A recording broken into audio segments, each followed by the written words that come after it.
Quais são os riscos de praticar a musculação ou o exercício resistido, né, de forma muito precoce? Quais são os riscos de fazer musculação muito cedo? Tem uma lenda de que para o crescimento, Uhum. né? E aí, é verdade? Tem vários mitos, né? Então você vê gente que fala, não pode fazer exercício de força, né, na criança, porque a criança não vai crescer, a menina vai ficar muito forte, muito definida, vai ter risco maior de lesão na placa de crescimento. Então, tudo isso são mitos. Vou explicar direitinho, né, por quê. Mas o risco, né, que foi a pergunta inicial, o risco é acidente. Certo. Então, esse é o problema. Então, Perfeito. mais de 75% das lesões associadas ao treinamento de força, ao levantamento de peso, à musculação, são acidentes. Perfeito. E aí, 2/3, né, dessas lesões são nos membros, tanto em mãos quanto em pés, que está associado mesmo ao manuseio incorreto desses pesos. Então, o maior risco é esse. O maior risco é acidente. Perfeito. Em relação ao crescimento. Isso, foi outra pergunta que chegou bastante também, né, Bruno? Se é verdade que começar o exercício resistido, começar a musculação muito cedo, pode atrapalhar o crescimento da criança. Não atrapalha. A gente não tem nenhum estudo prospectivo que mostrou que teve qualquer impacto negativo no crescimento de crianças e adolescentes. Todos os estudos prospectivos mostraram até, às vezes, um impacto positivo, né? Porque você tem um aumento da densidade mineral óssea, você tem aumento de força muscular, e não atrapalha o crescimento, tá?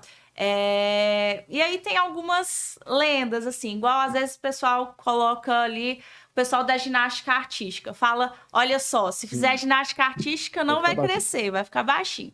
Mas não é porque o exercício de impacto, né, o exercício de força vai atrapalhar o crescimento. É porque para esse esporte em específico, quem vai se dar melhor é aquela pessoa que tem um biotipo mais baixo mesmo. Claro. E aí a gente tem que pensar assim, a altura, né, ela é predisposta geneticamente. Então, o exercício de força não vai impactar nisso. O que pode impactar às vezes, né? Alguns fatores ambientais externos. Por exemplo, nutrição. Então, nesses esportes que são muito estéticos, né? Às vezes, por exemplo, as meninas comem muito pouco perto do tanto que ela gasta.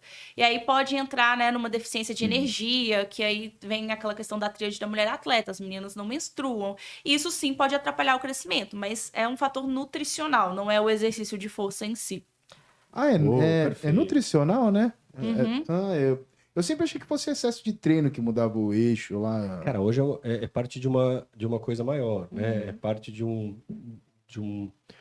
A tríade da mulher atleta, ela está encaixada dentro de uma gama maior de alterações, que é devido a uma baixa ingesta de caloria, de necessidade nutricional, frente ao que a pessoa precisa, não é isso? O que é a síndrome Rett? Rett, né, que é a síndrome, é uma síndrome que foi descoberta a partir mesmo da mulher atleta. Né? Eles viram que aquilo lá era só uma partezinha de era tudo. Um pedaço de todo o negócio. E que aí, é o Rett. Exato. E aí é realmente uma baixa disponibilidade energética. Então, o que acontece? A gente, o atleta que vai praticar uma atividade física muito intensa, gasta muita energia e não consome essa energia suficiente na forma de alimento, o nosso corpo vai começar a usar essa energia que a gente tem para atividades essenciais e vão tirar de outras atividades que julga não tão importante assim. Por exemplo, a reprodução. Então, a gente vai mobilizar essa energia que está pouca para as atividades essenciais e algumas outras coisas ficam de lado. Então, o próprio metabolismo, ele vai ser reduzido, vai ter alterações no eixo reprodutivo. A gente tem alteração em vários outros sistemas. Então, você pode ter, por exemplo, o próprio sistema musculoesquelético também. Então, tem uma osteopenia que vai predispor o risco de fratura, uma baixa na mulher, uma baixa de estrogênio, redução do metabolismo. E aí, tudo isso pode causar, né, desde a tríade da mulher atleta, que seria a menorreia e a osteopenia, e a questão nutricional mesmo, né? Que é diminuição do metabolismo, até várias outras coisas. Então, aumenta o risco de lesão, enfim. Hoje a gente estuda até a disponibilidade Falta de energética. comida, Hoje a gente Tá de até tem brincadeira. estudado lá no grupo. Por isso que eu nunca tive. Não, exato.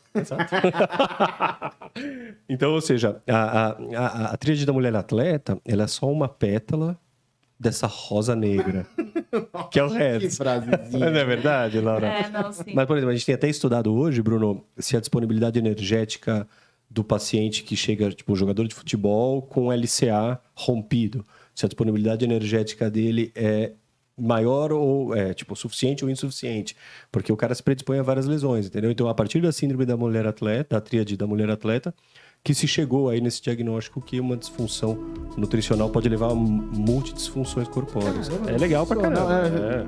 Isso aí eu não sabia. Então, essa é a novidade. A doutora Laura trouxe aqui pra gente. Síndrome Reds, é legal. Legal, hein? É legal. Caramba. Interessante.